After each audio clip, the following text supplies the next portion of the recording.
messieurs, bonjour et bienvenue dans cette édition. Pour l'actualité de ce mardi, le Sénégal est en deuil. Le professeur Amadou Mahtar Mbow s'éteint à l'âge de 103 ans. Également, dans l'actualité, l'ancien DAF est déféré devant le procureur de la République. Au chapitre social, nous allons parler de la pirogue remplie de corps sans vie, l'effroyable film de la récupération des 38 dépouilles. Nous allons y revenir. C'est tout pour les titres et tout de suite le développement.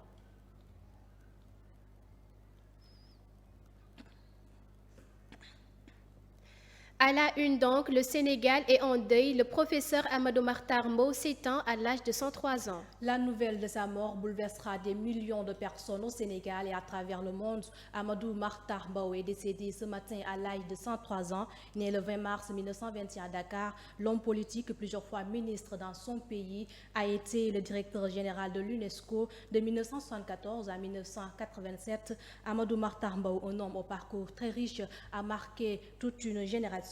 Les témoignages s'enchaînent suite à l'annonce de son décès.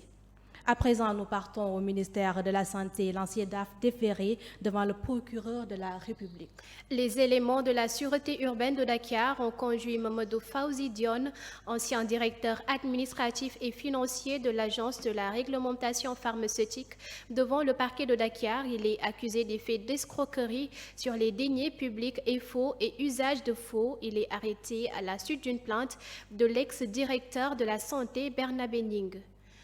Au chapitre social, maintenant, une pirogue remplie de corps sans vie, l'effroyable film de la récupération des 38 dépouilles. Les 38 corps sans vie retrouvés dimanche 22 septembre dans une pirogue à la dérivée au large de Dakar ont été retrouvés et acheminés sur la terre ferme ce lundi 23 dans la soirée pour mettre la lumière sur cette découverte macabre. Une enquête a été confiée au commissariat spécial du port et à la division nationale de lutte contre le trafic des migrants et pratiques assimilées appuyées par la police scientifique. Les opérations de récupération, d'identification et de transfert sont rendues très délicates par l'état de décomposition avancée, nous dit l'armée. À présent, nous allons passer au ministère de l'Éducation nationale qui sonne l'alerte et avertit. À travers un communiqué de presse rendu public, le ministère de l'Éducation nationale révèle des pratiques frauduleuses liées à des supposés recrutements d'enseignants.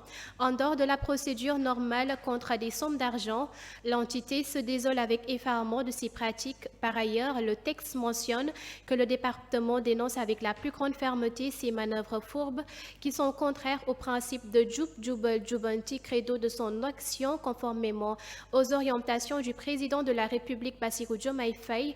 Il ne ménagera aucun effort pour saisir les autorités judiciaires et traduire les auteurs de tels faits devant les juridictions compétentes. Dans ce cadre, il appelle les populations à plus de vigilance et leur demande de dénoncer toute tentative d'escroquerie liées à ce type d'annonce et de rappeler les informations relatives à des recrutements de personnel sont communiquées exclusivement par la biais des canaux officiels. Un camion percute une moto à Sinthiou Malem, 2 morts sur le coup. Un vieil homme et une femme qui étaient à bord d'une moto ont été percutés par un camion à Sinthiou Malem vers les coups de 17 h. L'accident s'est produit sur la route nationale numéro 1 à hauteur du village de Koutia Farindala dans la commune de Sinthiou Malem, impliquant un véhicule conduit par Khadim Guerre, chauffeur demeurant à Tamba.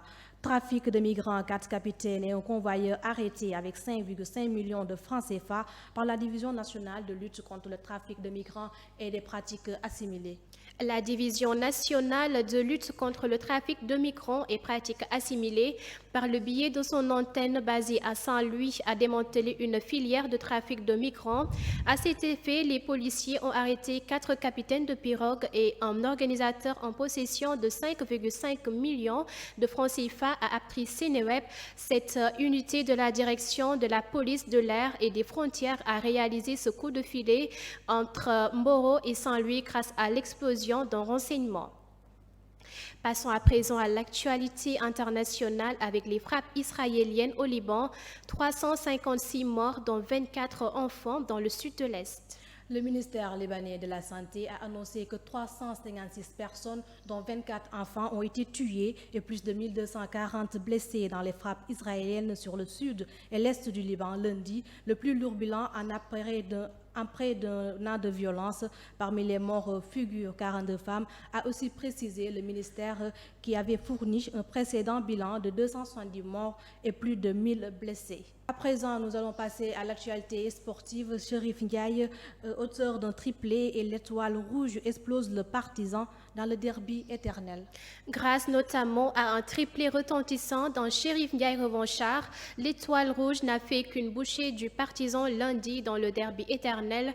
Avec 4-0, les champions en titre confortent leur place de leader et creusent l'écart avec leur victime du jour. Et on se quitte sur ces notes de sport. C'est donc la fin de cette édition. Merci de l'avoir suivi et passez une excellente journée avec les programmes de Télé Sénégal TV.